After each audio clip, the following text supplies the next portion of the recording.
Assalamualaikum warahmatullahi wabarakatuh. Perkenalkan, nama saya Luciana Tri Rahayu dari kelas S6F dengan NPM 2021 14500 Pada video kali ini saya ingin mengumpulkan tugas dari mata kuliah Pembinaan Kompetensi Mengajar dengan dosen pengampu Dr. Muhammad Ramadona. Di video kali ini tugasnya mengenai bagaimana jika saya suatu saat itu menjadi guru. Guru merupakan profesi yang sangat mulia, dan guru itu merupakan seseorang yang memberikan ilmu pengetahuannya kepada masyarakat luas ataupun kepada murid-murid yang beliau ajarkan.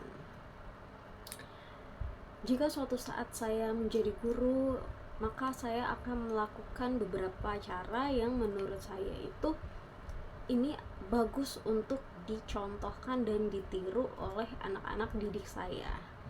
Nah, kalau kita sebagai guru, itu kita harus memberikan perilaku yang positif, karena murid-murid kita itu mencontohkan apa yang diberikan oleh guru kita, gitu. Nah, jadi cara yang pertama yang saya akan lakukan adalah berikan kesan positif. Nah, kesan positif yang dimaksud di sini adalah ketika kita bertemu dengan murid, maka kita harus terapkan senyum, salam, sapa. Oke, senyum itu penting banget ya, apalagi kalau setiap hari itu kita bertatapan atau bertemu langsung dengan murid. Nah, ini pun menjadi salah satu kayak acuan nih buat guru. Dalam keadaan gak mood, dalam keadaan kita lagi banyak masalah, ketika kita bertemu murid, usahakan kita tetap tersenyum. Seperti itu. Nah, kalau misalnya kita tersenyum, berarti kan murid tersebut akan memberikan kesan yang sama, memberikan kesan yang tersenyum juga, yang sumringah, yang kayak, oh pasti ibu itu lagi bagus nih moodnya, ibu ini lagi oke nih, kayak gitu. Jadi dengan kita tersenyum, berarti kan kita memberikan kesan yang positif kepada murid kita. Sehingga apa?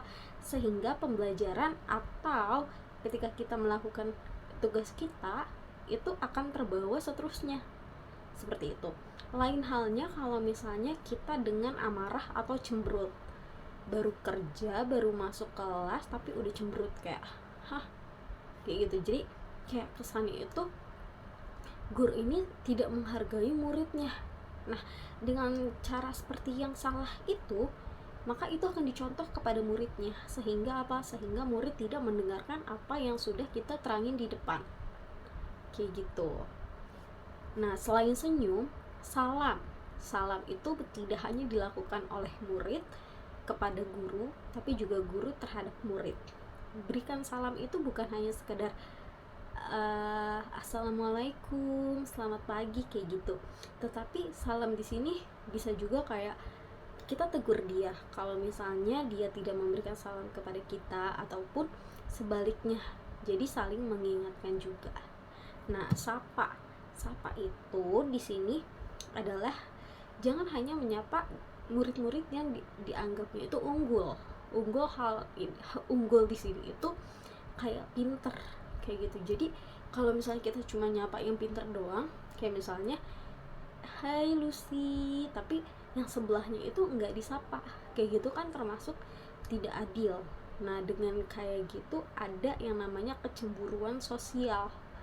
Lucy-nya disapa tapi teman yang satunya enggak, kayak gitu. Jadi sapaan di sini itu boleh nama, boleh sekedar lagi ngapain nih, lagi ngumpul-ngumpul, lagi ada tugas apa nih, kayak gitu. Jadi berikan kesan yang positif terhadap murid. Berikan antusias kita nih kalau kita happy ketemu mereka, kayak gitu. Itu yang pertama. Nah, lalu yang kedua itu adalah humoris. Humoris itu di sini kalau misalnya kita ngajar, jangan terlalu serius. Lain halnya ketika kita sedang ngawasin ujian.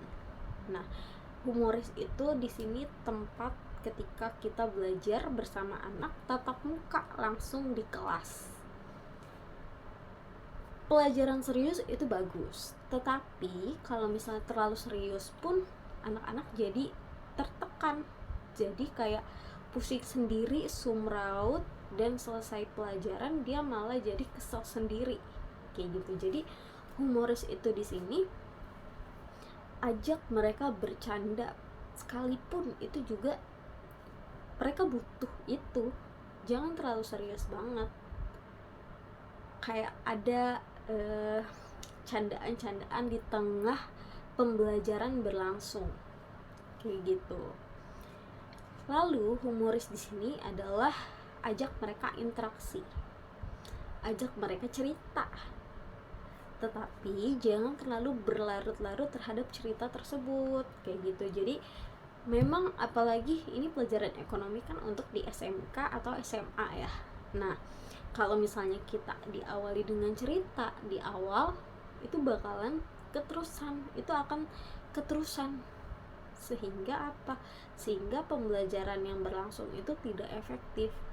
Tetapi ada baiknya ketika kita lagi ngajar, di sela-selanya kita kasih contoh cerita relate kita terhadap mata pelajaran tersebut. Kayak misalnya pelajaran ekonomi, berarti kita kasih contoh aja, kayak misalnya, ibu pernah lo ke pasar beli ini harganya segini, ibu tawar jadi segini kayak gitu. Jadi kayak harus relate dengan keadaan kita juga kayak gitu. Lanjut, yang ketiga itu, jika saya menjadi guru, saya ingin memberikan ruang khusus kepada murid-murid saya sehingga tidak ada jarak antara guru dengan murid kayak gitu. Nah, di sini adalah tidak hanya saya misalnya nanti adalah sebagai wali kelas, tetapi ketika saya juga menjadi mata pelajaran tersebut. Kalau misalnya saya menjadi guru, saya ingin mendengarkan keluh kesah murid-murid saya terhadap saya. Saya terbuka orangnya. Jadi saya juga berpikir kalau misalnya nanti saya menjadi guru di suatu sekolah, setiap pembelajaran atau pertemuan terakhir di semester 2, saya ingin anak-anak itu meluapkan kesan pesannya ketika 2 semester ini diajarkan oleh saya, entah itu melalui kata tulisan, entah itu melalui ucapan langsung. Karena kita butuh juga yang namanya kritik dan saran. Apalagi guru ya, ketemu dengan murid-murid yang sifatnya itu berbeda-beda. Jadi nanti ketika saya ingin menjadi guru, saya ingin melakukan hal tersebut. Apalagi di SMA atau SMK itu butuh banget ruang terbuka, karena mereka pasti memiliki pikiran-pikiran yang banyak, entah itu tentang pikiran tugas, entah itu tentang percintaan atau lain sebagainya. Jadi saya terbuka, saya ingin tidak ada jarak antara saya dengan murid didik saya nanti gitu. Selanjutnya mungkin saya juga akan memberikan materi pembelajaran yang mudah, cepat, dan praktis. Kenapa? Karena saya sekarang ini bekerja sebagai guru di bimbel matematika. Ketika saya sudah tahu konsep pembelajarannya, saya sudah di training dan saya sudah diajarkan cara-cara cepatnya, lalu saya implementasikan kepada murid saya, ternyata itu adalah hal yang membuat mereka tuh senang. Kayak, oh ternyata begini ya bu caranya, oh saya baru tahu bu, oh ini jadi gampang banget bu caranya, kayak gitu. Kan kalau kayak gitu kita juga sebagai guru pasti kayak merasa dihargai dong, berasa kayak cara-cara yang sudah kita kasih itu ternyata efektif nih kepada anak didik kita. Nah, di sini di ekonomi ini guru itu bukan hanya sekedar mendidik. Ketika kita sudah di lapangan, bukan hanya kita sekedar mendidik, tapi juga kita belajar juga, belajar lagi, cari tahu lagi. Jangan lelah untuk mencari tahu dan belajar terus menerus, karena dengan kita belajar, kita menemukan hal-hal baru, kita menemukan cara-cara baru yang ternyata cara tersebut itu diperlukan untuk murid-murid kita, diperlukan buat mereka mengerjakan tugas ketika ulangan. Jadi saya nanti ingin mendalami mata pelajaran yang saya ajarkan nanti. Untuk gimana pun caranya, saya harus menemukan cara yang lebih singkat, lebih praktis, dan lebih ekonomis yang pastinya akan membuat mereka itu menjadi waktu untuk mengerjakan soal tersebut lebih cepat, lebih lengkap, dan lebih oh ternyata ini caranya lebih gampang kayak gitu. Jadi kesan tersebut yang membuat saya itu ingin terus belajar sampai sekarang. Lalu cara yang selanjutnya itu memberikan kesan tegas tapi peduli.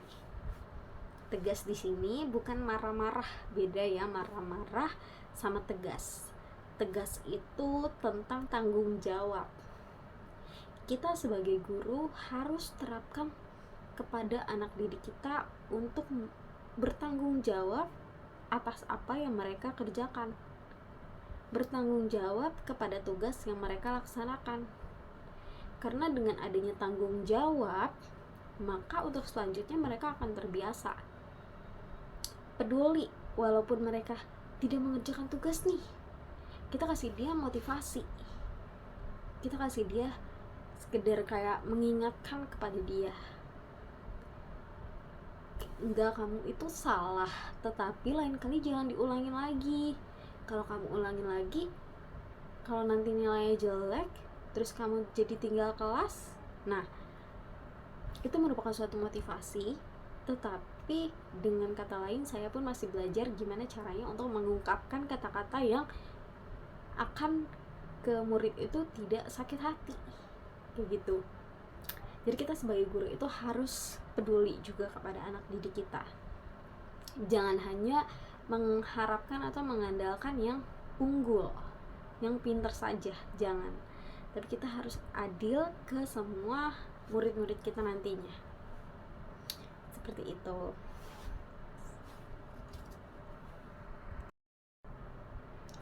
Baik, itu tadi merupakan alasan saya jika nanti saya suatu saat itu adalah seorang guru, saya akan melakukan hal tersebut. Ya, terima kasih. Kurang lebihnya saya mohon maaf. Assalamualaikum warahmatullahi wabarakatuh.